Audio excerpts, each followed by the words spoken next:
Selle Ferdi Sannamehe loomingu ühe kõige olulisema teose motiiv on üllatav. Pallase kooliga skulptorid ei kujutanud peaaegu kunagi erootilist akti, mida Sannamees 1927. aastal ometi tegi. Teos on dünaamiline, kätkedes emotsionaalset pinget ja plastilisust. Tunded, mis lamavat naist puudutavad, on peidetud.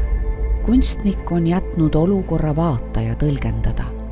Rõõm, kurbus, unustus.